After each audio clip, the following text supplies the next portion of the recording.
Sergei quickly turned, but Gru clung to his arm with an excited squeal, trapping him. He recalled a tidbit of zoological trivia: offering food was a common courtship ritual among animals.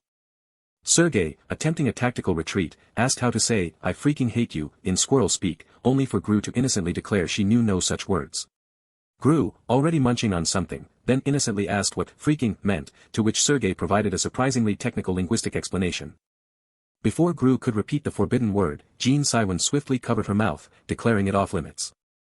Jean Siwen made her promise never to repeat it, and Gru, with wide, obedient eyes, readily agreed. Sergei turned away, a silent and unyielding resolve hardening in his stance. Jean Siwen's deceptively sweet smile held a hidden edge as he leaned in, asking if Sergei understood, making him sweat nervously.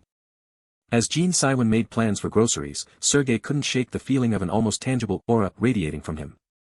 Their whimsical dwelling beckoned. Jean Siwen made sure Gru was bundled warmly, the previous night's rain making the air crisp. Gru proudly presented herself in her new, warm outfit, declaring it perfect. Jean Siwen ensured her hat had ear holes for comfort, and Gru eagerly confirmed she wanted her ears free. Her ears popped out of the hat with a charming little flourish. His heart swelled with affection, calling her cute and ensuring her comfort. Gru, overjoyed, bounced with enthusiasm, declaring her love for the new attire. The sheer cuteness of it all completely overwhelmed Jean Siwen. He lifted Gru high in the air, spinning her gently while declaring her the prettiest. Jean Siwen, with a sudden lean, put Sergei on the spot, expecting him to agree on Gru's undeniable cuteness. Sergei was startled by the direct question, surprised to be included in such a domestic, emotional assessment. Gru looked up with innocent, questioning eyes. He wondered why she looked so adorably squishy, before forcing out an awkward, scary cute compliment. Jean Siwen wryly asked if Sergei learned his Korean on a farm, to which he vaguely agreed, implicitly admitting it came from the internet's keyboard farms. Jean Siwen offered to lend him a language school textbook after they left the dungeon, hoping he could learn proper Korean. Sergei inwardly fumed that his Korean was freaking good enough, but Jean Siwen gently suggested a language school, implying his self-study might be failing. They arrived in the bustling central market downtown. Jean Siwen cautioned Gru not to get lost in the vibrant market, but she was already captivated by the sights and sounds. Sergei finally understood why the squirrel tribe dwelled so far from the city's heart, the reason becoming clearer as he observed the downtown crowd. He saw the subtle glances, the way people peeked at Gru, who couldn't conceal her true form. He quickly noticed how prices for them seemed inflated, a blatant form of discrimination. He thought of the untouchables from Korea as a vendor brazenly called out to the squirrel family. The vendor, with a confident flourish, tried to sell them pest medicine for acorn season, boasting it contained royal jelly. He insisted it was an essential modern farming tool, a claim Jean Siwen and Gru seemed to take seriously.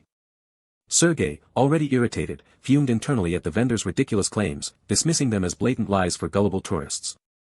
Jean Siwen and Gru seemed to genuinely grasp the vendor's pitch, much to Sergei's utter, silent disbelief. As Jean Siwen and Gru seriously pondered buying the necessity for strong acorns, Sergei's frustration erupted so intensely that his inner snow leopard threatened to burst forth. His true form burst forth, a snow leopard's tail swishing, sending the vendor reeling in terror at the sight. Gasps and fearful whispers spread like wildfire through the market, a snow leopard.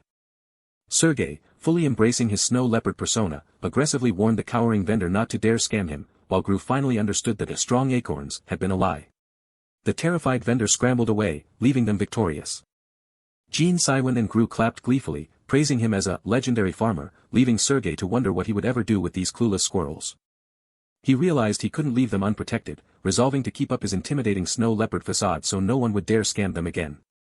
Gru eagerly pointed at some acorn bread, but the vendor was more startled by the sudden presence of a snow leopard. Sensing the intimidating presence, the vendor quickly offered a discounted price on his bread. Sergei offered a polite thank you for the discounted bread, much to Gru's delighted cheers. Gru, eyes closed in pure bliss, hugged the loaf of bread. A small, satisfied smirk played on Sergei's lips. Two townspeople whispered, observing the group with curious eyes, remarking on their mysterious nature. They're both male, one puzzled onlooker commented, wondering aloud which one could possibly be the mother.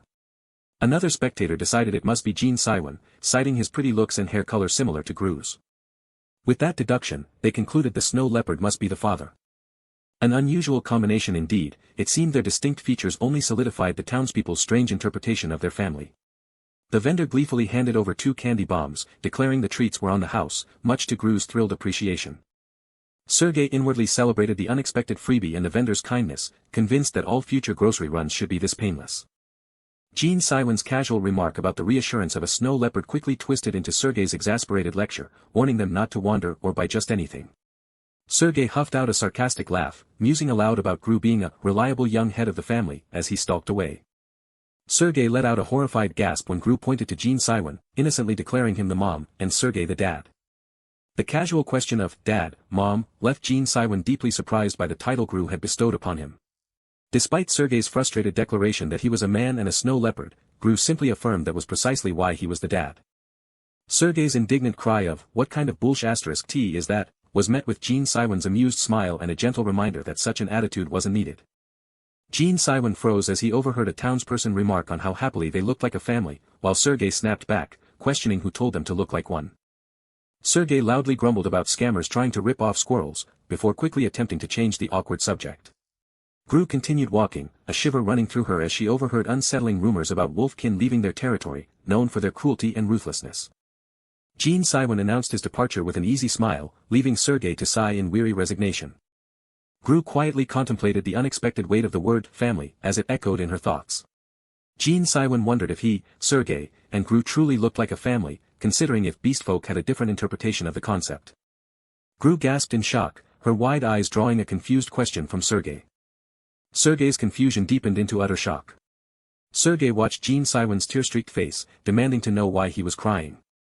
Jean Siwen could only let out a soft, resigned sigh as tears continued to fall. Genya, a joyful voice from the past echoed, calling out to a young boy. Jean Siwen, lost in thought, instinctively wiped the tears from his eyes. Sergei and Gru watched with concern as Jean Siwen continued to wipe tears from his distraught face. Jean Siwen, sitting on a ledge, apologized for showing such an embarrassing side of himself. Gru, her concern evident, gently told Jean Siwen not to cry, and he thanked her kindly for her worry. Sergei questioned if being lumped into a family with them had been so disgusting it made Jean Siwen cry, a suggestion he vehemently denied. He admitted, instead, that the idea of being considered family had actually been quite nice. Jean Siwen confessed with a gentle smile that he didn't have a family of his own. Gru innocently questioned why he didn't, prompting Jean Siwen to explain that his parents had passed away when he was young. Instead of his parents, he had his siblings, Jean Siwen recalled, his gaze distant. Even now, he still dreamed often of walking down desolate, ruined streets under a harsh red sky. Young Jean Siwen's surprise registered as an unseen person called his name, Genya. His younger brother, who would always save a tiny portion of his rations, ran toward him with a potato. Young Jean Siwen embraced his brother, gratefully accepting the offered potato. His sister, always grumbling but never failing to see him off, expressed her dislike for his late working hours. She would offer a hug, chiding him gently, a constant presence who always saw him off. In an unstable world, their only salvation was the sense of stability they found in being together. His family was everything he wanted to protect, making any amount of hard work a small price to pay. But then one day, everything changed. His younger brother went out to play and never returned. Because of the chaos unleashed by the Great Cataclysm, the devastation was widespread and inescapable. They were forced to hold a makeshift funeral, unable to even find his body. Jean Siwen's eyes welled with regret as he lamented not being able to give his brother the shoes he had wanted. Gru softly called out to him, her face etched with worry. When Gru asked about his sister, Jean Siwen hesitated, beginning to respond. In a desolated, purple-hued cityscape, a young woman and a small child walked hand in hand. A young woman made a gesture for silence, her secret held tight. Jean Siwen admitted, with a somber turn, that he and his sister were no longer on good terms. Jean Siwen brightened, offering Gru some candy, which immediately sparked her excitement. Gru eagerly opened her mouth, ready to receive the sweet treat. Jean Siwen offered candy to Sergei, who recoiled in disgust, declaring it looked gross. Gru dramatically gagged, echoing Sergei's sentiment that the candy was indeed gross. Sergei cackled with satisfaction, pointing at Jean Siwen and reminding him he had already said it was gross, even as Jean Siwen ate it. Despite their vehement protests, Jean Siwen happily declared the candy delicious. As Gru contentedly chewed her candy, Jean Siwen pondered why Sergei always carried red ginseng candy. Gru continued to chew, lost in her own thoughtful world. Jean Siwen and Sergei mused over why people perceived them as a family, with Sergei offering a sarcastic, maybe because they're F***ing open-minded. Jean Siwen offered a gentle smile, perhaps having found some new understanding. Family, as the narrator mused, truly came in many forms, as Jean Siwen, Sergei, and Gru relaxed together. But Gru's expression shifted, a new concern clouding her face. A large wolf reached out playfully or menacingly towards a small squirrel in a stylized drawing. Gru looked down thoughtfully, remembering the guildmaster's skepticism that different animals could ever truly be a family. But a simple storybook illustration presented a complex question. The guildmaster's words echoed, leaving Gru dejected as she recalled his skepticism about different animals forming a true family. Jean Siwen gently asked Gru what troubled her, and she confided that the guildmaster had called a squirrel and wolf becoming a family forced. Jean Siwen thoughtfully reminded her of her search for a mother and father on Onion Market, to which Gru confirmed her quest.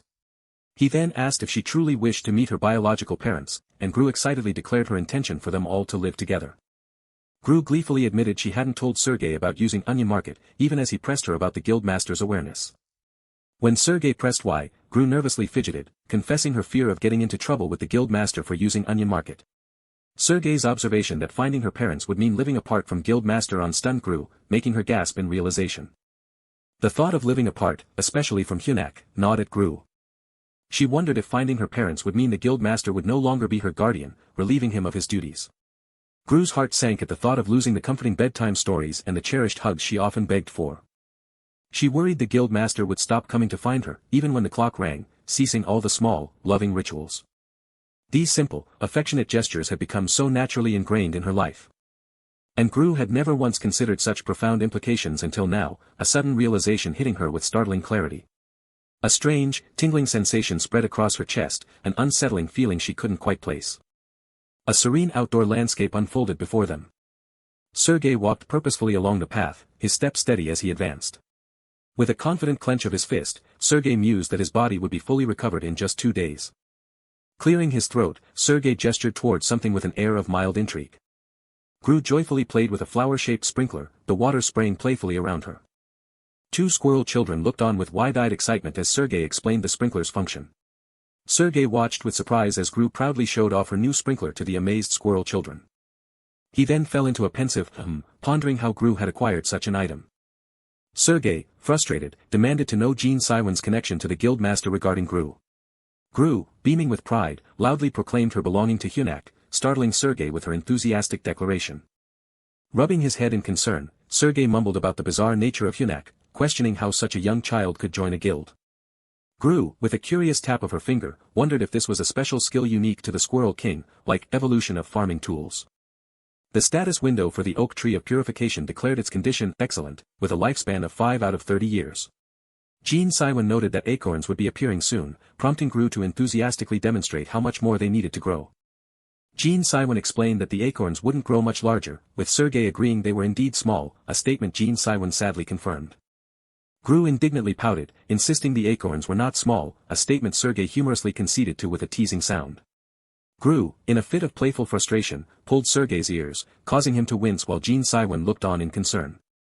Jean Siwen instructed Sergei to apologize, but then sheepishly admitted his own fault when Sergei reminded him of his agreement. To apologize, Jean Siwen offered Gru a shoulder ride, which she delightedly accepted, exclaiming about the thrilling height. Jean Siwen carried a giggling Gru on his shoulders, while Sergei followed behind with a weary, temporary sigh. Sergei's urgent shout of "Master! Mr. Snow Leopard," caused Jean Siwen to flinch in alarm. When Jean Siwen asked about the commotion, 2 panicked squirrel townspeople reported snow leopards had invaded the village, startling Gru. These snow leopards had brought something terrifying, threatening the villagers to hand over the flying squirrel, leaving Sergei stunned. Jean Siwen's face tightened with concern, his hand covering his mouth as he contemplated the sudden threat. With a serious tone, Jean Siwen instructed Sergei to hold Gru for a moment, surprising Sergei with the request. Jean Siwen swiftly picked up Sergei, who was still holding Gru, and moved with incredible speed. Sergei let out a sharp gasp, utterly shocked by the sudden, rapid movement. As Sergei struggled and protested that he could walk, Jean Siwen calmly asserted that Sergei was a patient, and carrying him would be faster, despite the flailing. Gru playfully teased Sergei by calling him a princess, which infuriated him, causing him to grit his teeth and demand to be put down immediately. Jean Siwen, ignoring Sergei's exasperated thoughts, simply instructed him to follow slowly as he carried them both away. A powerful impact resonated as a foot struck the ground. Jean Siwen moved with astonishing speed, a blue blur across the landscape, carrying Sergei. Sergei gasped in surprise, clutching the peacefully sleeping Gru tightly as they zoomed through the air. A fleeting thought of baby scent crossed Sergei's mind as he looked at the serene child in his arms. A snow leopard remarked on the bizarre landscape, inviting another to observe. One snow leopard berated the squirrels for slacking off and growing acorns while others toiled in the corrupted zone, warning them to grow well or face consequences. Another snow leopard impatiently demanded to know the flying squirrel's whereabouts from a cowering villager. A nervous squirrel squeaked that the great flying squirrel was not currently present. One snow leopard, exasperated, demanded the squirrel speak the common tongue or reveal the flying squirrel's location, implying force. A massive, slimy limb slammed into the ground, sending tremors through the earth. 3 squirrels huddled together, trembling uncontrollably as a snow leopard threatened them with a little scare. A monstrous, slimy creature growled ominously, its presence underscored by a squelching sound. Jean Siwen, holding up a blood-stained cloth, asked if Sergei recognized its origin, a quiet tension filling the room as Sergei pondered the unsettling question.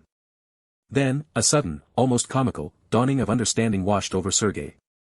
While Jean Siwen calmly declared his conclusion, Sergei and Gru could only manage confused questions, the mystery still looming for them. The figure was none other than Hamhengi, the fearsome general of the snow leopard tribe. The scene shifted to the stark, functional snow leopard barracks deep within the contaminated zone. A barriered woman firmly stopped her sister-in-law from leaving, insisting their conversation was far from over. With pointed focus, the barriered woman finally uttered the name, Hunter Hamhengi. From his opulent seat, the guildmaster smugly reminded someone how many times he had demanded his proper title. He simply smirked, confident in his own importance, and declared that others should heed his every word.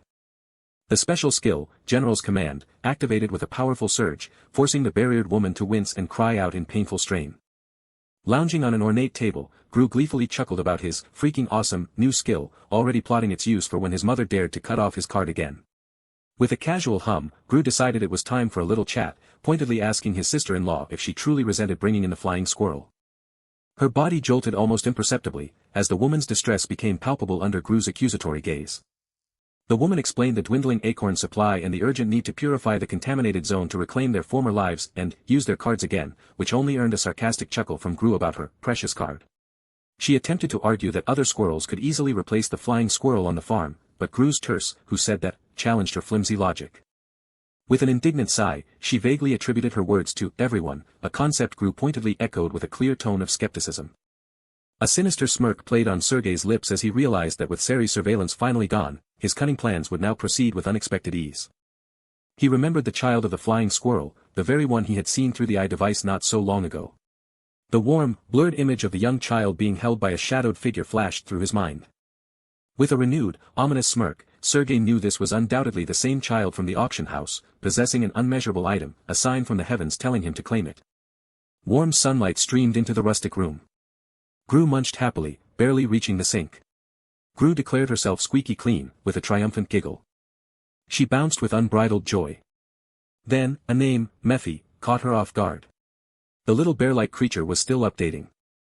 She wondered how long the creature's update would last. It had been going on since the day he arrived. To earn filial piety points, she needed a fragment of Mephisto, and with a weary sigh, she feared failing her quest. As the king of flying squirrels, Gru decided to focus on growing acorns, then, with a hum, something new caught her eye. The guild master greeted her, surprised she was already awake. Sergei, however, was annoyed, not even having cleaned up yet. 2 snow leopards and Sergei found themselves on the ground, defeated. Gru observed them, recognizing 2 as S-ranks. Based on a hunter special program, Gru concluded that 2 S-rank combatants made her farm invincible and super sturdy. So sunny, so warm, Gru basked in the golden light as a squirrel scurried to greet its king. Utterly peaceful, she swayed in blissful contentment. Then Gru leaned in to share a morbid fact: trees thrived in soil where bodies were buried, sending Che-Che into a shocked squeak. Humming, she skipped along, sure that good nutrients would make her acorns nice and strong. Sergei observed the situation, theorizing that General Snow Leopard might be interfering with the RP dungeon raid. Gru, worried, asked if the general hated her, but the guildmaster quickly assured her it wasn't the reason.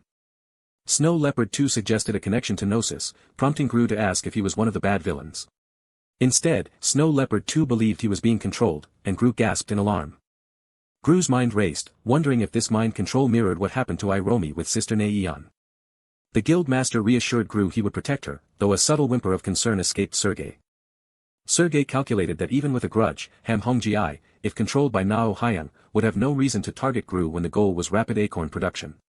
Either Nao Hyang's control over Ham Hongji was incomplete, or a deeper, more sinister plot unfolded behind Sergei's back. With a decisive clench of his hand, Sergei concluded the latter was more likely.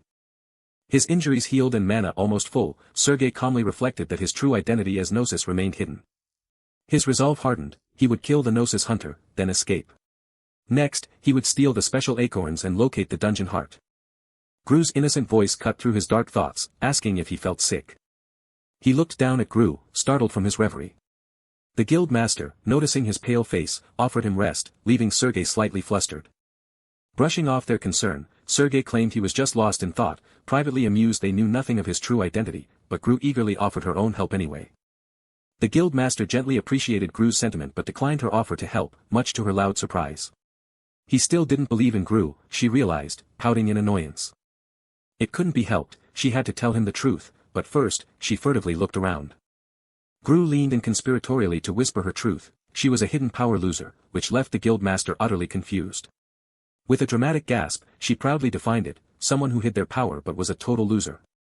The guild master smirked, agreeing that the loser part sounded right, while Sergei, utterly confused, asked what a loser even was. Gru pointed an accusing finger, declaring a loser was someone like her, and Sergei flinched with a thump. With angry pats, Gru struck Sergei, calling him a mean villain and a dictator. Sergei feigned agony, praising Gru's strength with a sly smirk, all while internally wondering what to do. How could he abandon such a small, weak thing? Sergei knew it would be impossible for little yellow Gru to survive the snow leopard's offensive alone. A moment of hesitation caught him, and he questioned why this concern for Gru suddenly mattered so much to him. He resented that Mephisto chose the yellow one over him, yet this acorn farm was the perfect, unsuspecting environment for his goals, everything was going well, so why the hell was he so bothered? His heterochromatic eyes held a deep, unresolved conflict. The guild master, serious, announced they would head to the contaminated zone after harvesting the acorns, surprising Gru. Yet, the guild master hesitated, acknowledging the need but clearly concerned about the journey ahead. He worried about leaving Gru alone or making her endure a forced march, but a squirrel chimed in with a practical suggestion, a carriage.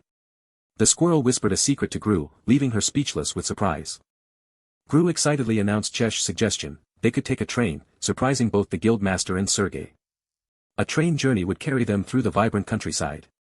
The guild master's voice cut through the tense train car as the conductor, trembling and gasping, knelt before an unconscious man. The guild master coldly declared his hatred for beastmen and RP dungeons, finding them a complete hassle, causing the conductor to flinch in terror. From the doorway, Sergei's menacing smirk appeared as he informed his brother he was finished with the passenger cars. The guild master asked about those who resisted, and Sergei, gesturing smugly at the tied-up passengers, replied they were secured for now. Thoughtfully, the guild master drew on his cigarette, considering his next move. Then, with a chilling smirk, he asked the conductor to decide their fate, should he let these people live, or should he kill them? The guild master mused aloud, pondering their next course of action. With a smug confidence that belied the horror of his words, the guild master challenged the unseen conductor to decide the fate of his passengers. The male vendor, flustered and terrified, frantically promised to drive the train harder, as the guild master merely hummed in acknowledgement. A chilling smirk played on his lips as the guild master casually ordered the others to remain bound, a reward for the conductor's newfound helpfulness. While one of the barriered townspeople cheerfully followed his lead, the male vendor could only manage a desperate plea for his life. Sergei's shoe tapped impatiently, demanding to know how much longer they had until the terminal station. The guild master, adjusting his cuff with a hint of annoyance, stated the journey would take about 4 days if they moved quickly. Sergei's gloved fingers tapped rhythmically, deeming the speed too slow, which sent the male vendor into a fresh wave of panicked promises. Even for someone who seemed to operate outside the law, there was always a reason for resorting to violent methods. Their original plan had been simple, confront Brahm, who had introduced Gru to the bitter realities of their world, then return swiftly. But as if the dungeon itself conspired against him, it thrust the guild master and his companions into a remote corner, battling a pack of wolves, while one declared it was time for justice. To exacerbate the situation, a personal quest emerged to contain the frenzied wolves, further impeding their crucial purification work, and still, that was not the end of their troubles. The guild master, clearly irritated, found himself repeating the discriminatory rule that forced wolfkin into a special carriage, supposedly for the safety of other passengers. The male vendor, with an apologetic gesture, informed the guild master that the special carriage was full, forcing them to wait for the next train. Adding insult to injury, blatant social discrimination targeted the wolfkin, notorious as the troublemakers of the beast world, and it all happened on the single train offering an escape from the wilderness. The male vendor, a nervous sweat beading on his forehead, feigned reluctant acceptance, claiming there was no other choice. For if society insists on labeling you a troublemaker, it only makes logical sense to give them a tangible reason to do so. With gleeful determination, the guild master declared his intent to simply turn the entire train into a special carriage. And so, amidst startled shouts and frantic resistance, he decided to hijack the train, leading directly to their current predicament. Reflecting on the unexpected delays, the guild master decided that retaliation against the Broom Guild would have to wait until after they had escaped the dungeon. In his mind, a blissful vision of Gru, adorably chibi and bright, patiently waited for her beloved strawberry candy. A soft smile graced his features, a rare moment of tender peace. Sergei, with an unexpected curiosity, asked the male vendor if he had children, to which the man proudly replied he had 5, all too young and weak to live without him. Sergei smugly boasted about his own 4-year-old prodigy, perfectly capable of thriving without him, prompting the male vendor to offer a nervous, sympathetic remark. Somewhere, the tiny, adorable Gru let out a sudden, mighty sneeze. Gru, ever so observant, sniffed the air, wondering if someone was talking about her. With an icy composure, Sergei questioned the vendor's sympathy, causing the man to profusely apologize, a cold sweat breaking out on his brow. Sergei's gloved hand tapped rhythmically as he announced he had a question for the male vendor about his children, prompting a nervous and eager reply. Sergei posed a strangely personal question, asking how the vendor came to hear the word dad, which left the man utterly perplexed. The male vendor explained he simply taught his children the word dad as they learned to speak, but Sergei pressed further, asking what if they already knew the word but chose not to use it, because they didn't see him as their father. The male vendor stammered, resorting to the explanation that blood relatives possessed an undeniable pull, after all. Sergei echoed the phrase, blood relations, a concept he now contemplated with a heavy gravity. He dismissed the answer as inadequate, exhaling a plume of smoke, clearly still searching for something more profound. Day 8 was clear, the oak tree had grown to Gru's size, but still, there were no acorns to be found, according to her doodle. Master proved himself a capable chef, but Sari, oh, he simply gagged if anything didn't taste good, a fact Gru playfully illustrated with rainbow-colored puke. On day 9, despite cloudy skies, Gru felt good, she'd even given the oak tree some strength-boosting syrup to make the acorns grow faster, and it shot up tall, she noted, adding that Sari had avenged Che-Che, who then cried secretly in the bathroom. A tender drawing questioned what the guild master was doing, as it depicted him holding Gru's hand. On day 10, the weather was clear and spirits were high, as the townspeople gazed in collective awe at the magnificent oak tree. The purification oak tree stood lush and comfortable, now boasting a lifespan of 10 out of 40, according to its displayed status. Gru let out a joyous gasp, utterly amazed by the tree's sheer size. Sergei, with a playful tap, reminded Gru that she had claimed this tree wouldn't grow much, to which she sheepishly admitted it had gotten even bigger. Is that all? Sergei asked, a whisper of doubt about her Squirrel King status running through his mind, while Gru could only manage a crestfallen, oh. Even Gru, the supposed expert, was utterly puzzled by the tree's monumental growth, wondering how it had become so enormous. The guild master, with a confident smile, suggested they begin their hunt for the special acorn, to which Gru enthusiastically agreed. Both Sergei and the guild master admitted that, to their eyes, all the acorns looked disappointingly ordinary. The guild master inquired of Che-Che if any acorns glowed golden or looked special, only for the little squirrel to confusedly shake its head and squeak. Sergei anxiously questioned if their acorn farming had somehow failed, convinced their efforts had amounted to nothing. The guild master, consumed by frustration, lamented not buying the essential farmer's royal jelly from the raccoon merchant earlier, now convinced the item was a complete scam. The guild master, accepting their immediate predicament, directed them to divide the area and search for a special acorn, to which Sergei and a tiny squirrel obediently agreed. A little squirrel thoughtfully rummaged through the foliage, muttering about the special supreme acorn. Perhaps the detective magnifying glass, now comically adorning Gru's face with a fake mustache, would make finding the elusive items much easier. Gru asked for her search assignment, and the guild master, with a fond gaze, instructed her to head to the center and report any tree that felt magical or looked truly special. With a determined little stride and a cheerful, okay, Gru set off on her quest. As she looked around, Gru mused to herself that she didn't feel any magic power at all. Scrutinizing a small plant with her magnifying glass, Gru worried aloud, hoping they hadn't truly failed. Suddenly, Gru looked up, a small, surprised sound escaping her lips. Then, amidst the leaves, a magical, shimmering glow began to emerge. A moment of breathless anticipation. And there it was, a sparkling, golden acorn, prompting Gru's excited exclamation. Gru's curiosity was piqued by something just beyond her magnifying glass. Amidst the foliage, the legend materialized, the shimmering, golden ultimate acorn. Gru journeyed towards the towering tree. Her tiny hops were no match for the daunting height. Panicked, she desperately called out for assistance. The sudden cry of, "Brother," made Sergei flinch.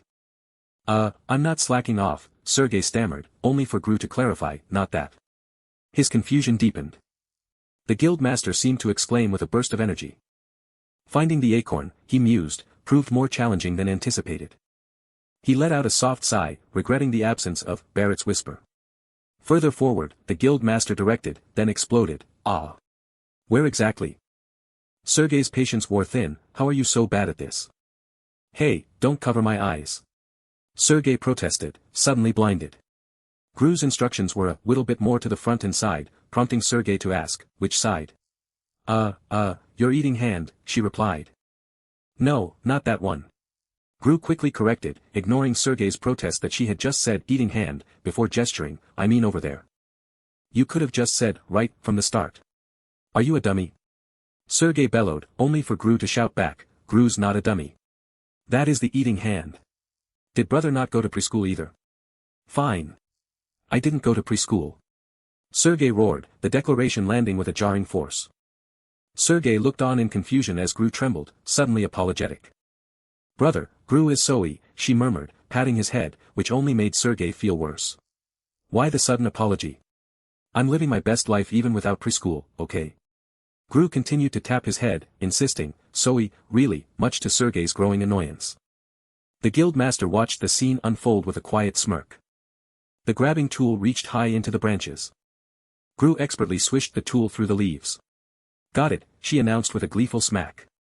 "You found it?" the guildmaster exclaimed, as Sergei leaned in, eager to see. With a flourish, Gru presented her prize. An ordinary acorn was held forth. Both the guildmaster and Sergei eyed the acorn skeptically, unable to discern anything special about it. Gru vehemently shook her head, "No, it's different." She was sure of it, it was the ultimate acorn. The guildmaster lauded her ability to distinguish the acorns, calling her a great squirrel, which made her chest puff with pride, while Sergei added, "So cool." Sergei chuckled, gently pinching her cheek, "Amazing, truly amazing." "Well then," the guildmaster announced, breaking the pleasant mood, "shall we head to the contaminated zone?" Sergei's eyes widened. Gru cheered for a train trip, spinning with excitement, while Sergei simply let out a weary sigh. Their journey led them to the train station near Squirrel Village. The other squirrels saw them off with worried squeaks and pleas to stay safe. A vendor called out, "Take care, Che-Che," as Gru waved goodbye. Sergei's expression grew pensive, heavy with unspoken worry. A snow leopard observed them, remarking on the squirrel tribe's rare appearance and asking if they were capital-bound. "No, we're heading to the contaminated zone," the guildmaster clarified, only for the snow leopard to warn of danger. "The wolf tribe is heading there right now." "The wolf tribe?" Gru asked, as the snow leopard recounted their unusually aggressive behavior, including stealing a train. The snow leopard theorized that such uncharacteristic aggression suggested an outsider's influence. Sergei voiced his concern that Gnosis might be among the wolf tribe, urging caution, so it's best to avoid them. The guildmaster's expression turned serious and thoughtful. "Don't worry," the guildmaster assured him confidently, "I'll take care of the Gnosis myself." Sergei's, "Yeah, thanks," was tinged with lingering doubt. A male vendor playfully warned Gru that the black wolf leader was so wicked, he'd swallow a tiny squirrel like her in one bite. The guildmaster playfully declared himself their snow leopard daddy, instructing his little squirrels to hold his hand, drawing a weary sigh from Sergei, who admitted, "Honestly, I'm too tired to even say no anymore." Sergei's hand was reluctantly taken. The guildmaster led the way, hand in hand with his bewildered companions. "What the?" Sergei cried out, utterly exasperated by their sudden, unexpected closeness. Now, the guildmaster urged, hurrying them towards the platform, "We're departing soon." "Yay!" Gru cheered, while a mortified Sergei insisted, I can walk on my own." The train began its rattling journey. Inside, the train continued its rhythmic rumble. Gru gazed out the window with wide-eyed wonder. Sergei, meanwhile, looked out, lost in thought. The guildmaster broke the silence, asking directly, "Say, did you come to Korea to find the Gnosis?" "Huh. Yes. Is it that obvious?" Sergei replied, confirming the guildmaster's suspicion, who then pressed further, "Why are you chasing them so hard? Is it to get revenge on the Gnosis that destroyed Kairos?" That's. Sergei stammered, his words trailing off, and the guildmaster, seeing his hesitation, gently offered, "If you don't want to talk about it." "No, it's not that I don't want to," Sergei insisted, preparing himself for a confession. He finally confessed, his voice heavy with revelation, "It's because my sister is a Gnosis." My sister is the one who did that to Kairos. The guild master sadly connected the dots, realizing this was the sister Sergei had mentioned before. Not knowing anything until things escalated so terribly, he thought, remained his deepest regret, and now he was resolved to settle this with his own hands. Sergei looked away, his concern evident. Then Sergei began, his voice somber. He asked directly, "Are you going to kill every Gnosis?" His earliest memory was the sterile chill of an infirmary bed, clinging to life by a thread. A flurry of urgent commands erupted from the scientists as Sergei, their subject 156, unexpectedly opened his eyes. Even as one scientist remarked on his miraculous survival, Sergei remained silent, his mind a blank slate. Perhaps, he reflected, it would have been better to have died then, for a boy who couldn't even remember his own name or age. His existence became an endless cycle of agony and experimentation, his body so conditioned by fear that he had forgotten how to resist. Under duress, Sergei unleashed his power, a golden burst born from the sheer terror of his tormentors, showcasing the experiment's horrifying success. The scientists celebrated their triumph, believing they had finally unlocked the secret of artificial awakening and could replicate it at will. But ironically, their victory was short-lived as the facility began to crumble. On the very day their experiment succeeded, the building itself began to collapse around them, sending the scientists into a desperate panic. The entire lab crumbled, leaving behind only ruins and the horrifying legacy of the experiment. Standing amidst the silent ruins and the lifeless bodies, Sergei found an unnerving quietude. Then, footsteps echoed through the wreckage, making him wonder if another survivor from the lab had appeared. A high-heeled shoe landed near him, announcing an unexpected presence. A mysterious woman, a slight smirk playing on her lips, then asked his name. Sergei's hands fidgeted as he hesitantly responded with his designation, Subject 156. She dismissed it instantly, declaring it a boring name as she turned away. With a soft smile, she offered him her hand, asking if he wanted to come with her.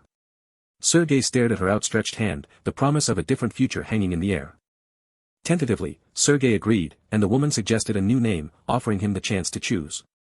When he admitted he didn't know how to choose, she offered, Sergei, a name he instantly liked. A fabricated name, an estimated age, his entire past felt unreal, leaving him with nothing to miss. And so, a new chapter began. The guild master's sharp question cut through the train's rumble, asking if Sergei intended to kill every Gnosis.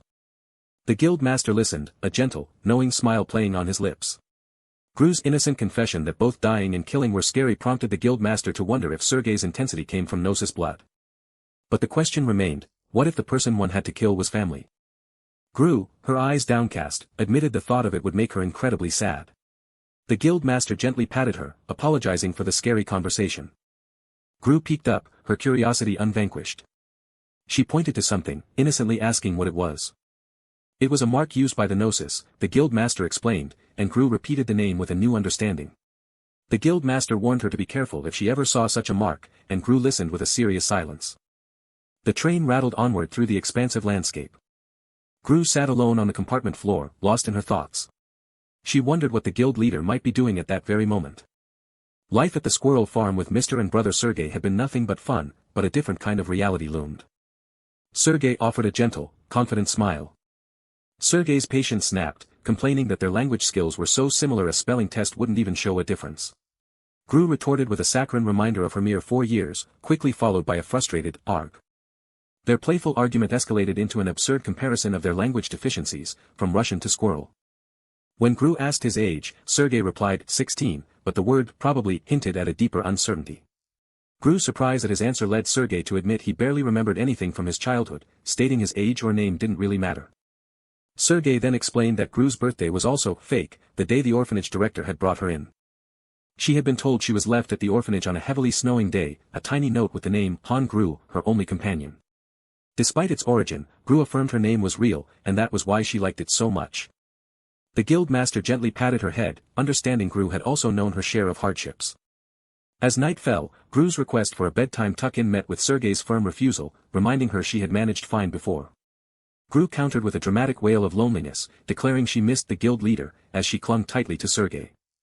With an exasperated sigh, Sergei suddenly stood up, Gru still clinging to him. Soon, Gru was snugly tucked into bed. When Sergei asked the source of her glee, Gru confidently declared it was because he was going to pat her, even though he hadn't yet. And sure enough, Sergei gently patted her, eliciting joyful giggles. He had saved her when they first met, and as a registered guardian, there were no grounds to disqualify him now. She reassured herself that he wasn't a dangerous caregiver, believing any concerns were surely just a misunderstanding. Gru called out to Sergei, who responded with a sleepy affirmation. With a serious gaze, Gru began a question. Brother Sergei, are you a gnosis? She asked directly, leaving Sergei completely startled. Sergei's voice, barely a whisper, carried a question that cut through the tranquil night, asking if Gru knew his deepest secret. The blue light mirrored the churning uncertainty within him as he awaited her reply. His hand trembled slightly as the words tumbled out, demanding to know how she had come to such a sudden, impossible question. Gru's innocent gaze held a startling certainty as she claimed to see it clearly in his eyes. She explained it was the very thing her master had unveiled to her before, a pattern that resonated with deep, untold power. His own eyes widened slightly as Gru fixed on them, about to reveal something profound. Then, with a bright smile, she declared they were really pretty. He let out a long, drawn-out sigh, confirming she had indeed seen a pattern in his eyes, however insignificant it seemed to her. For him, such a pattern was simply impossible.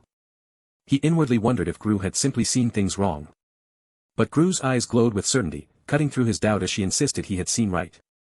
With a heavy heart, Sergei finally confirmed to Gru that he was indeed a gnosis. The train's horn blared across the landscape. The train rattled on, a soft lullaby for the sleeping guild master. The guild master blinked slowly, wondering if he had dozed off. His first thought was of Gru and Sergei, wondering if they had moved to the sleeper car. With the final stop approaching, he knew it was time to prepare for their departure. He made a slight, fluid motion. Then, a flicker of confusion crossed his face as he noticed something unexpected. He called out Sergei's name, stirring him from sleep to ask if anything was wrong. The guild master apologized for waking him but explained they were nearing their final destination, earning a sleepy acknowledgement from Sergei. Sergei agreed, instructing the guild master to pack their bags while he roused Gru. With a slight smile, the guild master turned, leaving Sergei to care for Gru. Sergei watched the guild master leave the room. Suddenly, a dark aura erupted around Sergei, his eyes flaring with a menacing red glow and an intricate pattern. A shadowy, monstrous hand snaked out, seizing the guild master's shoulder from behind. His head whipped around, startled by the unexpected touch. The guild master, his face etched with grim determination, slammed the gun against Sergei's head. Sergei's eyes widened in sheer terror, demanding to know what was happening and why this hell had erupted so suddenly. The guild master's voice was a chilling demand. Where is Gru? Sergei, utterly bewildered, gestured towards the seemingly sleeping Gru, demanding if the guild master was blind or insane, but the guild master's grip tightened, asking one last time. The guild master pressed again, demanding where he had hidden Gru, cutting off Sergei's furious protest. With a deafening bang, the guild master fired. Sergei collapsed to the floor, lifeless. The guild master took a steady step, looking down at the lifeless form of Sergei. He looked down, blood splattered on his shirt, his gaze unwavering. Then, his hand gently reached out towards Gru. He stroked Gru's head with a soft, protective touch. His gaze was serious, holding a deep, unyielding resolve. The chilling realization struck him, everyone else on this train was already a mannequin.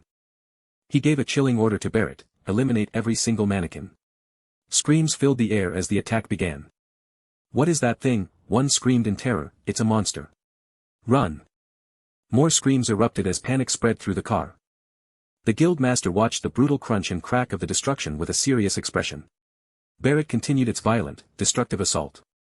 The guild master looked at his open hand, lost in a moment of deep reflection. He could still feel the warmth in his hands, a phantom sensation of something precious. A profound sadness settled over him as he wondered why everything he tried to protect inevitably suffered. Birds chirped sweetly under a bright, clear sky. Gru snored softly, peacefully asleep.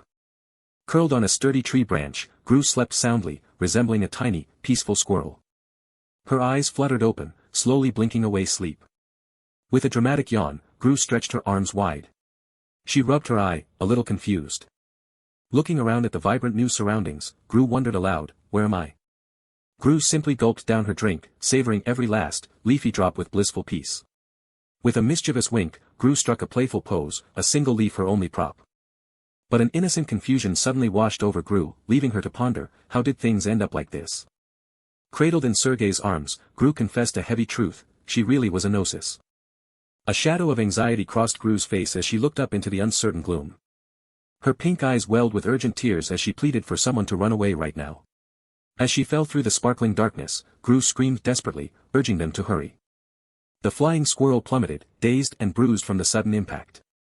It glanced back, a flicker of surprise in its dazed eyes. From the window of a moving vehicle, Sergei watched the passing world with a grim, serious expression.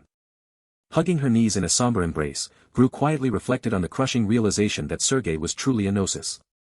She remembered simpler times, the rustling leaves, the bursting peaches, the sweet root candies, when they were all together. Sergei's anguish twisted his features as he wished desperately for it all to be a simple misunderstanding. Tears stung Gru's eyes as she wondered if he had planned to deceive her from the start, or why he had told her to run away.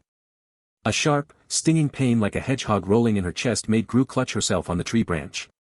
But a fierce resolve ignited within Gru, chasing away the sadness. With soft, deliberate steps, she moved forward. Gru commanded herself to stop being sad, her eyes sparkling with determination. She clenched her fist, understanding the imminent disaster if the swamp wasn't purified, and resolved to stop Sergei and help Master Mr. A sudden notification startled Gru, revealing a skill had activated, her flying squirrel's immunity triggered by contamination. She looked around curiously, wondering where this contamination could be hiding.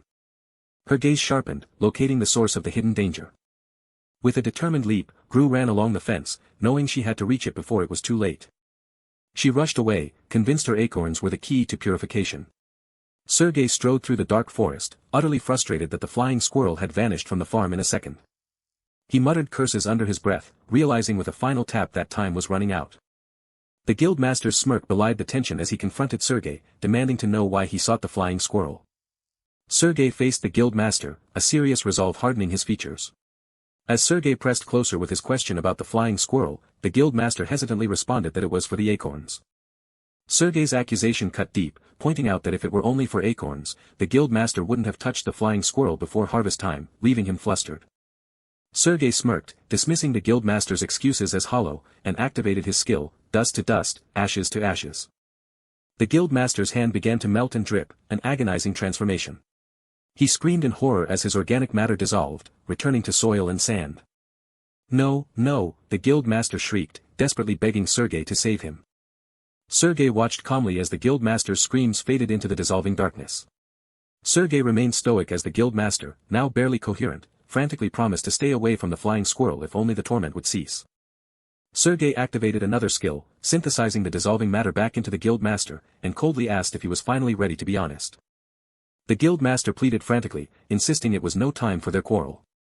He urgently revealed that the teacher, Iromi, was waiting at the swamp, catching Sergei by surprise.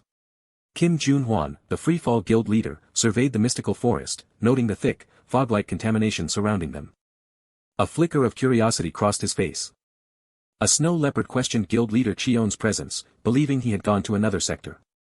Snow leopard too, with a gentle but unsettling smile, claimed he'd been there all along, quickly convincing the other of their mistake. They both agreed the contamination was severe, necessitating a warning to their guild members. Snow Leopard 2 leaned in, asking with a suggestive smirk if guild leader Kim was curious what happened when an outsider was consumed by contamination. With a sinister smirk, Snow Leopard 2 suggested they find out, activating a new skill, Red Shoes, designed to control the target's will. Snow Leopard 1 cried out in confusion, struggling against the unseen force pulling him forward. He screamed frantically for guild leader Chion to help him, feeling his foot sink into the swirling purple corruption. Snow Leopard 2 watched his struggle with a chilling, satisfied smirk. A pained groan escaped Snow Leopard 1 as his arm began to dissolve into the viscous purple substance. Snow Leopard 2 thoughtfully pondered whether outsiders possessed immunity or if some specific condition applied. He considered further experimentation on the other guild members waiting outside the swamp. Snow Leopard 2 called out a name into the contaminated darkness, Iromi. The guild master stood firm in the mist, aiming his gun with grim determination. His eyes narrowed with sharp focus down the gun's sight. Snow Leopard 2 licked his lips with predatory relish. The guild master's desperate scream of Genya was lost in the explosive burst of magical energy. A sharp pain stung the barriered woman's cheek as blood trickled from the fresh cut. That hurts, the barriered woman noted, remarking on the surprisingly violent greeting after all this time. Sergei, grim and determined, leveled his gun and demanded to know Gru's whereabouts. The barriered woman feigned ignorance, tilting her head innocently as she asked, Gru? What's a Gru? A sudden, violent impact struck the barriered woman, making her recoil with a startled cry.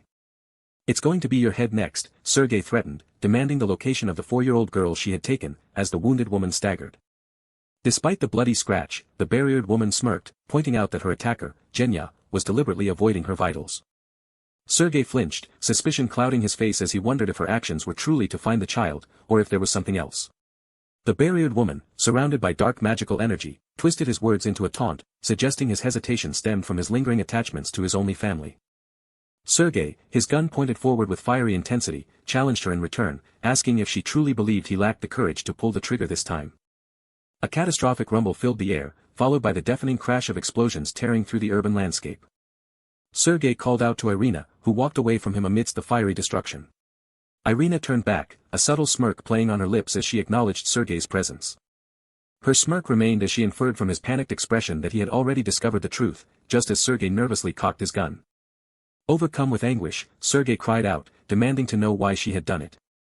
Irina replied with an aloof smirk, explaining simply that the director had needed her. She was our family, our little sister. Sergei screamed in agony, clenching his fists amidst the roaring flames. And why would that matter? Irina coldly countered, further revealing that so many children had disappeared in the same way, leaving Sergei in utter, tearful shock. Irina continued to narrate the children's fates, some used for special tasks, others given to special guests, as a memory of innocent children flickered. Was she so docile that a master would love her? Irina mused, dismissing the child as merely another asset handed over to the director, while an innocent image of the child smiled amongst glowing flowers. With a seductive smirk, Irina claimed that she was the one who had protected Genya from that hellhole. Sergei shouted in disbelief, but Irina calmly insisted that had she not helped the director, he would have sold Genya off, which she had prevented. Sergei, visibly distraught, angrily dismissed her claims as mere excuses, insisting she should have found another way. Irina's words cut deep as she accused Sergei of hypocrisy, questioning how he could only speak of another way now that he possessed power, when he had been helpless before. Irina unleashed a maniacal laugh, condemning Kairos as a truly terrible country where children's cries went unheard and adults stood idly by. Even if it means killing me, Irina challenged, urging Genya to pick up his gun and protect this place. Sergei's gloved hand held the gun, its barrel pointed downwards, his resolve wavering. With renewed determination, Sergei cocked his gun, aiming it forward with an intense gaze. He resolved internally that he could kill her. As he stepped forward, a wave of desperate pleas echoed in his mind, begging for salvation from his terrible decision.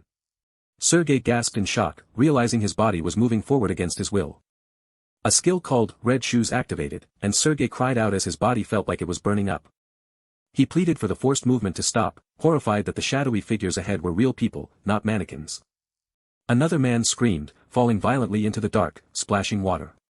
Gru desperately struggled, his body moving against his will, clinging to another panicked man as he was pulled into the sizzling water. The barriered woman watched with a devious smirk, finding the unfolding chaos utterly amusing. Sergei clenched his jaw, battling intense frustration and pain. Irina! Sergei yelled, his voice filled with desperation. Sergei and another man cried out, struggling against the unseen power forcefully pulling them downwards. Sergei looked on in shock as Gru, with white hair and bare ears, ran away quickly, letting out a small gasp. Sergei's shock intensified as he saw Gru's distinctive acorn drop, questioning why this was happening. Sergei's eyes widened in sudden realization, Gnosis's objective wasn't just sabotage, but a forced dungeon break via the dungeon core. Barret! Sergei yelled, struggling as the snake-like creature violently pushed him back, desperately trying to halt his namesake. Sergei groaned, struggling against Barrett's overwhelming attack. An acorn-like object dropped into a pool of dark liquid with a soft thud. Ugh! Sergei cried out in agony as he continued to struggle against the powerful, unseen force. Sergei charged forward, declaring his unwavering determination to protect the dungeon core at all costs. He paused, flinching and looking confused, a sudden hesitation washing over him. There was no purification reaction, Sergei noted, observing the dungeon core. An acorn-like object rolled and then dropped into a mystical body of water. A hand with elegant nails delicately picked up the acorn-like object from the liquid. The barriered woman's expression shifted to surprise as she examined the acorn in her hand. Her surprise turned to suspicion as she realized the acorn she held was a fake. A majestic waterfall cascaded down rocky cliffs into a serene pool. Gru, a small child, pouted as he was held and dangled by an unseen individual. Gru, pouting in frustration, revealed his cunning plan to secretly stab them in the back, admitting he had let his guard down. Sergei held Gru, who, still pouting, expressed surprise at meeting the flying squirrel in such an unexpected place. Gru pouted, utterly annoyed with herself for letting her guard down. Her meticulous plan to whack him from behind was now foiled. She never thought she'd run into him here, Gru mused, as the guildmaster's unexpected grip and mocking question about scamming her left her quite startled. The guild master held her firm, irked by a 4-year-old's persistence, and declared she wouldn't understand, she had never earned money with her own hands. Gru indignantly scoffed, asking if he truly thought she'd ever need to earn money with her own hands, then fumbled, declaring Hanghangi utterly useless. A low growl escaped the guild master as he furiously corrected her pronunciation, finding the brat's persistent Hanghangi truly infuriating. A determined Gru activated an item, and with a tiny zap, a jolt of electricity made the powerful guild master yelp in unexpected pain. With a confident hup, Gru landed with unexpected agility, ready for her next move. Gru focused, her young mind clear on the urgent task. She had to get the acorns to her master without delay.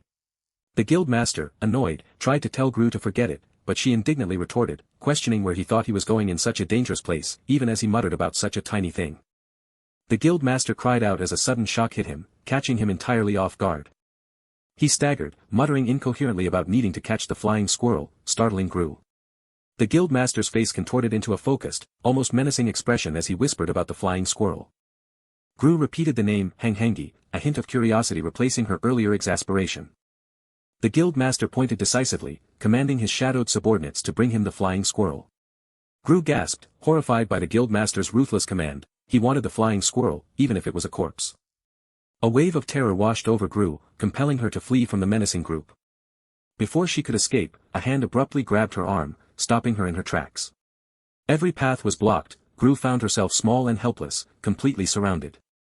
Gru shrieked in terror as multiple hands reached for her, trying to capture her. Fear twisted her young face as Gru cried out, desperately denying her impending capture. Her face distorted as a system message announced a completed update, signaling a drastic change. As read, ghostly hands reached for her, a system notification warned that Guardian Mephisto sensed danger, offering Gru the title of Guardian Mephisto. With fierce determination, Gru shouted, yes, accepting the powerful title. The title delegation complete, Gru now stood empowered as the sovereign of this world, her eyes glowing red with newfound authority. Suddenly, the guild master's authority was revoked, and his special skills stripped away, leaving him to cower in confusion. The guild master trembled violently, utterly bewildered by the sudden and complete loss of his powers. Gru, surrounded by question marks, wondered why she had become the boss, admitting to herself that she had always wanted the role. She gasped with realization, then gleefully imagined herself not just the Squirrel King, but the king of the whole world. Gru stood smugly as the guild master, now completely submissive, bowed deeply and wished Hanghangi a good life. Gru commanded her subordinates to return to their jobs, and they respectfully obeyed, addressing her as Majesty. With a decisive order not to follow her anymore, Gru walked away, leaving the townspeople to respectfully obey.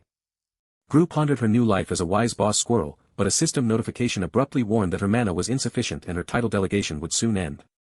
Gru gasped in shock as a dire warning appeared. Her mana depletion countdown showed only 1 minute and 31 seconds remaining. Panicked, Gru urgently knew she had to reach the swamp before her mana leaked out and left her dizzy, anxiously searching for the way. Her eyes widened in surprise as she finally found what she was looking for. Snow Leopard 1 smirked, confident, as he confronted Gru, identifying the unmeasurable item she held. The Snow Leopard pressed her, his menacing aura thickening as he insisted on confirming the item. Gru, frightened by the creepy man, saw her mana depletion timer drop to a terrifying 30 seconds. Gru hesitantly asked who he was, but the Snow Leopard ignored her, striding closer to demand the item as her mana depletion hit 10 seconds. Her voice trembling, Gru begged him not to come any closer, collapsing in fear as she confessed her terror.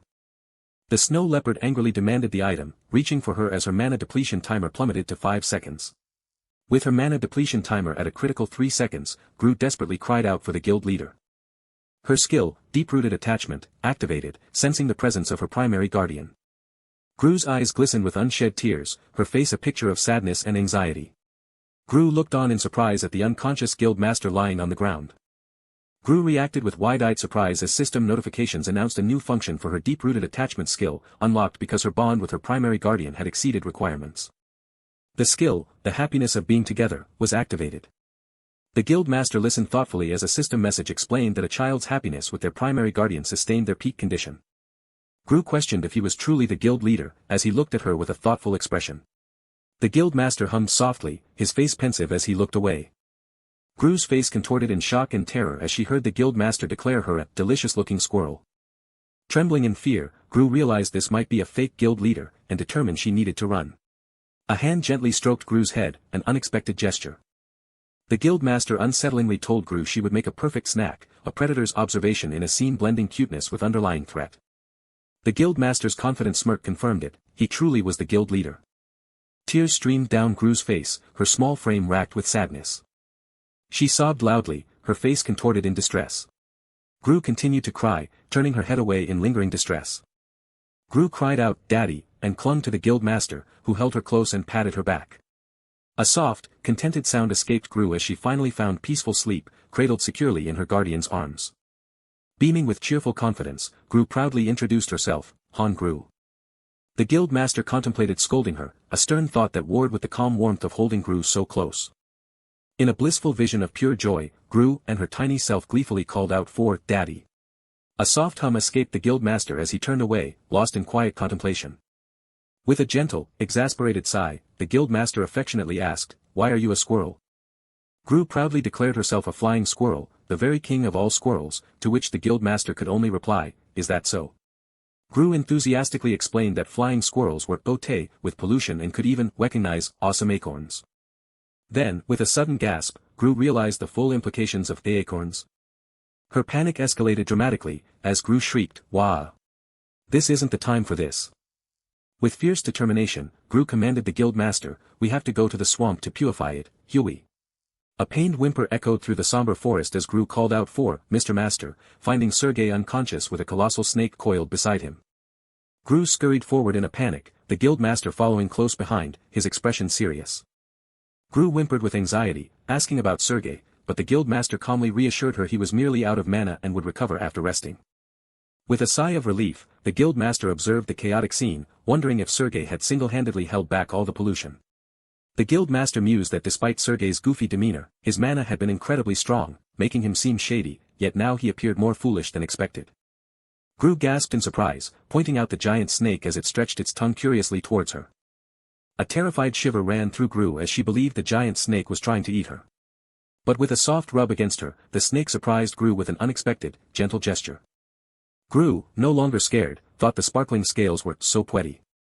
The guild master reassured Gru she could relax because the snake had no appetite for flying squirrels, to which Gru innocently asked, "Really?" and then, after his hesitant, "Probably." With a resolute shift, Gru declared that Mr. Master's safety had been confirmed. With a decisive pull, Gru held up her glowing acorn, proclaiming, "Now it's time to do what we need to do." With a gentle shift, the giant snake allowed Gru to stand confidently on its head, acorn in hand. The guild master realized the snake wanted to give them a ride to the blood core, prompting Gru to excitedly exclaim, "Really? I want a ride." With a quick lift, the guild master carefully placed a happy Gru onto her new serpentine mount.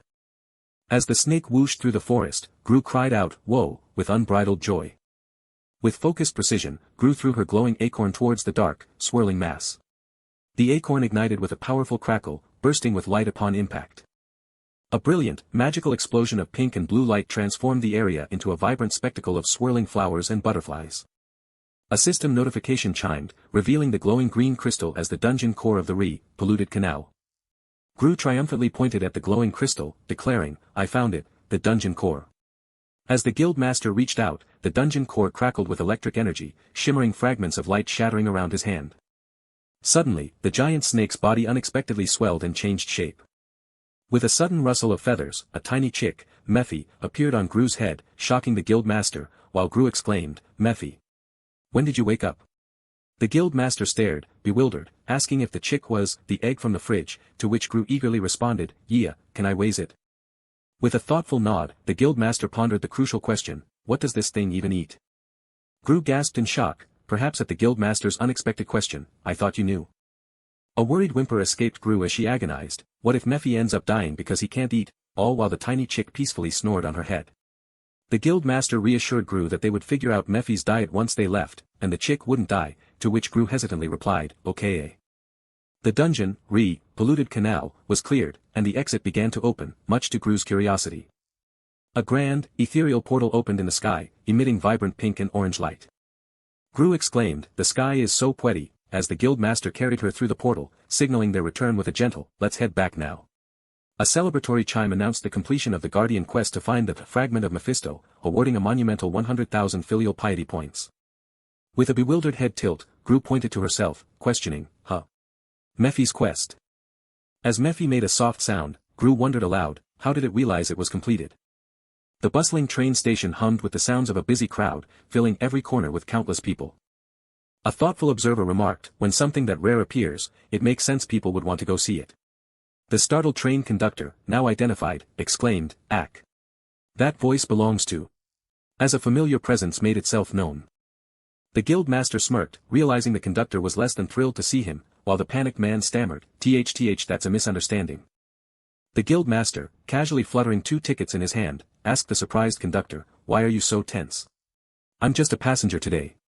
A curious Gru peeked out from behind the guild master's leg, revealing herself. With a happy giggle, Gru declared, "One is for Gru," leading the conductor to recognize her as that prodigy, a term Gru innocently questioned. The conductor mused about Gru's happiness on a trip with her dad, which Gru immediately denied, prompting him to slyly advise her, if Mr. Wolf happens to be a bad man, quietly shake an acorn. Gru passionately defended the guild master, stating he bought her candy and saved her when she was scod, to which the conductor asserted, if he loves you enough to buy you tasty treats, hold your hand, and take you to nice places, then he's your dad. Gru, still curious, asked if someone could be a dad without being well-aided by blood, and the conductor, an elephant beast skin, explained his 5 adopted children, raised communally within his herd. He affirmed that he was still their dad, asking Gru if she knew why, and she guessed, because you adopted them. The conductor, smiling gently, clarified that while adoption was true, it was the bond they had built, far more special than just a blood tie, that truly made him their father. The simple acts of reading books, buying delicious snacks, and simply staying by her side forged a bond deeper than any decree. These seemingly insignificant actions, playing the role of a dad, were just as true for Little Squirrel, Gru, and Mr. Wolf, the guild master. A train horn blared, making the conductor realize the time, exclaiming, "Oh my, look at the time." With a polite nod and a tip of his hat, the conductor bid them farewell, saying, "Well then, I should get going." As Gru thoughtfully clutched her ticket, the conductor's words, "Have a wonderful family trip," echoed, solidifying the new meaning of family in her heart. The sounds of immense impact echoed across the futuristic city, as 2 dark shapes descended from the vibrant, alien sky. Inside the richly appointed room, Gru fidgeted, a quiet internal conflict brewing beneath her outwardly relaxed posture. A quick glance passed between them, a silent acknowledgement of the unspoken thoughts that lingered. Gru's heart wrestled with a profound dilemma. If she found her true parents, would it mean leaving the guild master, and would he then suffer from her unspoken departure? Her worry deepened, a telltale blush coloring her cheeks as the weight of her choices settled upon her. Gru's quiet call broke the silence, drawing the guild master's full, attentive presence. Gru confessed that the real reason for her visit was a terrible thing that had happened to her, though the guild master suspected it was merely the shock of a big scam. With a subtle smirk, the guild master pressed her for details, his curiosity playfully piqued by her dramatic declaration. Gru stammered through her confession, admitting she had been terribly scammed while trying to find her parents through an online request. The guild master offered a quiet apology, acknowledging his failure to share what he knew. He remained in profound silence, his mind wrestling with the implications of her revelation. A heavy sigh escaped him, the guild master blamed himself, leaving Gru utterly confused by his sudden culpability. Then came his unexpected proposal. They would search for her parents together, an offer that stunned Gru into wide-eyed silence. Gru, fidgeting on his lap, quickly insisted everything was fine, which only led the guild master to tease if she thought he too would fall for a scam. He clarified that he didn't fear her being scammed, but rather her doing the scamming, which Gru immediately, loudly denied. Gru's true desire was simple and heartfelt, she wanted the guild master to keep reading books to her. Even as the guild master gently reassured her that it was fine to be grumpy, Gru persisted with her one true wish, that he would never stop reading to her. His unwavering promise brought a wave of relieved happiness, a blush rising on her cheeks.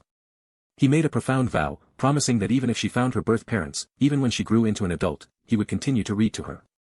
When asked if she wanted anything else, Gru, with vulnerable honesty, wished for his continued comfort, even in anger, and his immediate presence whenever she was scared. She voiced her deepest uncertainty, wondering if such profound requests could truly be granted. The guild master responded with an outpouring of promises, hugs 100 times over, protection from all danger, even golden names daily, all sealed with a tender kiss. His casual suggestion that she could call him Dad whenever she felt like it sparked a tentative, yet profound, echo of the word from Gru. He reassured her that her birth parents were likely good people, yet firmly declared that regardless, he would always be her dad, and she, eternally his daughter. The word always still carried a faint echo of doubt for Gru, but he affirmed it with unwavering certainty. But in a memory, another woman had once enthusiastically declared they would be her parents, always, their faces obscured by the deceptive past. The words of that obscured woman echoed, telling a younger Gru she was too good and pretty to stay, destined for better parents than them. His thoughtful words hung heavy in the air, a quiet acknowledgement that even always could, in fact, change. A sharp intake of breath betrayed her inner panic. She realized she couldn't voice the thought of, just like before, terrified the guild master would notice her underlying fear. Her closed eyes hid a deep-seated fear, the terrifying thought that she might be seen as an expendable child, one easily returned. A haunting image rose in her mind, a younger self, standing forlornly before an orphanage, facing the crushing reality of being sent back. With a gentle hand on her head, he offered quiet comfort, assuring her she didn't need to speak the fears he already understood. Despite his comfort, her raw fear burst forth. What if he too saw her as merely a child to be sent back, a thought she found utterly unbearable.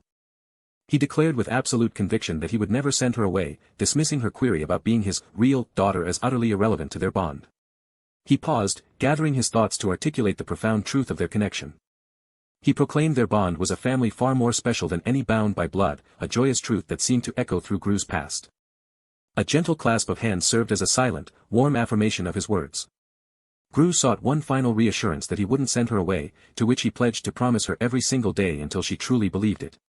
His words, promising to teach her the true, unchanging meaning of always, unleashed a torrent of tears, a powerful, emotional release. With a gentle smile and open arms, he invited her to look up and embrace him as her dad. The tears continued to flow, a cleansing release of all her pent-up fear and sadness. Then, through her tears, a joyful smile blossomed, transforming her sadness into pure, radiant happiness. He reaffirmed his unwavering love, promising to embrace her even if she were to suddenly transform into a squirrel or face any unexpected accident. He sealed their sacred promise of an unchanging always, with a tender kiss upon her forehead, pledging daily hugs. Far away, under cool, somber light, Sergei was lost in deep, weighty contemplation. He awoke in the sterile quiet of a hospital room, and 4-drip anchoring him to reality. Sergei slowly sat up, realizing he was truly in a hospital room, and with grim certainty, knew Gru had succeeded in her mission. His hand twitched restlessly, a subtle testament to the lingering unease within him. A sudden, throbbing pain shot through him, making him wince and clutch his chest. A knife materialized silently in his grasp, its presence both unsettling and deliberate. With a slow, deliberate motion, he drew the blade across his own hand, spilling blood. He observed the fresh blood staining his hand and cheek with an unnerving, detached calm. 3 bloody, heart-shaped fragments tore from him, splattering onto the floor with a visceral finality. He picked up one of the blood-soaked fragments, examining it with a thoughtful, almost solemn gaze. His grip tightened around the bloody, heart-shaped piece, a physical manifestation of his fragmented self. A fox-eared woman taunted him from the shadows, her voice dripping with ominous expectation for his future ruin. His body ached, but his spirit inwardly questioned her malice, reflecting on the homeland and family he had already lost. He let out a slow, heavy sigh, his gaze fixed on the world outside his window. A sad, self-deprecating smile touched his lips, he knew he was already a complete mess. The world outside faded as the guild master, Gru, and Mephi found peaceful slumber together. Their affectionate bond was palpable in the soft, intimate embrace. Gru's eyes slowly fluttered open, welcoming the gentle start of a new day. Waking beside him, Gru knew instantly it was the guild master, her heart feeling a tender warmth. The children's storybook on the bed promised a love that would always endure. A memory flashed, an unchanging truth, their bond was forever. A momentous question bounced around Gru's mind, should she finally call him Dad now? Her heart began a frantic drum solo, feeling like a tangle of squiggly worms doing a frantic dance inside her chest. Gru snuggled deeper, a hopeful promise forming in her mind, she would bravely call him Dad once he woke. Then, a tiny peep from Mephi interrupted her tender thoughts, making Gru call out his name. With a satisfied stretch, Gru greeted the cheerful morning, Mephi held close. A sudden of realization struck Gru, she had earned a whopping 100,000 points from her Mephisto Guardian quest. With those points, Gru knew exactly what she wanted, to get her hands on tons of glorious mana. While others boasted immeasurable power, Gru's own statistics remained incredibly pathetic, strength 1, intelligence 1, dexterity 1, luck 1. But Gru realized her filial piety points offered a new path, even she could become super rich in magic power. A quick peep from Mephi left Gru in utter confusion. A system notification popped up, offering Gru a clack-clack filial piety factory skill for her points, prompting a confused clack-clack, what? The clack-clack filial piety factory was introduced as a fun, economic production facility powered by filial piety points, capable of mass-producing items with toy workers. Gru gleefully sparkled, declaring with absolute certainty that material filial piety was exactly what she wanted to do for her guardian. Gru considered investing her points to gain the mana capacity of a B-rank hunter, but the deeper truth lingered, she would still just be Gru, albeit with a larger mana pool. Her internal sirens blared as Gru weighed the factory's mana-free durability against the undeniable allure of a bigger mana pool, one that promised no more dizzy spells. Torn between the promise of the Filial Piety factory and simply acquiring tons of mana, Gru remained delightfully undecided. With a dramatic groan, Gru wrestled with her ultimate philosophical dilemma, magic power stat, or the Filial Piety factory. Flopping onto the bed in a fit of exasperation, Gru declared to the ceiling that she just didn't know. Then, a sudden, replaced her frustration. A glance at the phone revealed the time, 8 o'clock already. A frantic shriek pierced the morning calm, I'm Lati. Gru frantically slapped the guildmaster awake, screaming about her kindergarten lateness, while he sleepily mumbled, did you sleep well? Then, with a sudden jolt, the guildmaster's eyes widened, 8:30. Clothes flew and tumbled as a frantic scramble to get ready ensued. Backpack on and ready to bolt, Gru promised she'd be back. But the guildmaster's voice cut through the haste, wait a second. Gru paused, turning with a curious HM. The guildmaster affectionately called Gru his chubby polar bear. He let out a soft chuckle, a moment of gentle amusement. Gru responded with a burst of joyful giggles, reaching out for him. A tender Manhwa landed on Gru's cheek, a silent affirmation of love. With a gentle cheek pinch, he playfully asked his chubby bear if she'd call him after kindergarten, leaving Gru speechless. He held her close, a comforting squeeze solidifying his all right. Then a sudden beep of confusion rang as the guildmaster looked utterly perplexed. Gru looked up, a silent exclamation of surprise on her face. They leaned into a soft, shared kiss, a moment of pure affection. The guildmaster gently reminded her, Gru, you really are going to be late, to which she cheerfully confirmed, yes. With a final, hee. Bye. Gru zipped out the door, leaving cheerful goodbyes in her wake. Waving a soft, bye-bye, the guildmaster reflected that while it wasn't what he expected, he would wait until Gru was ready, and found peace in that decision. A serious new atmosphere began to settle around the guildmaster. His expression hardened as a more pressing matter came to mind, more importantly. The ruler of the frozen lands, dormant on the 99th floor, had suddenly awakened, leaving him to wonder why. He pondered if the awakening stemmed from the emotions he shared with Gru, or perhaps the reduction in mana leakage, feeling no discomfort but a lingering uncertainty. Despite everything, he wished for the awakening to cease right there. He decided to shift his focus, asserting that Gru's situation must be taken care of first. A detached beep from his phone announced that a reply would take over a month on average. He made the call, stating simply, I'm trying to find someone. He recalled Gru's own words, her reluctance to find her mom and dad right now, a conversation he ended with a promise to search whenever she felt ready. As Gru's dad, his resolve solidified, he would keep her safe from all potential danger. Despite knowing only her last orphanage, a strand of hair, and a photo, the guildmaster provided all he could, driven by the need to know if Gru's biological parents posed any danger.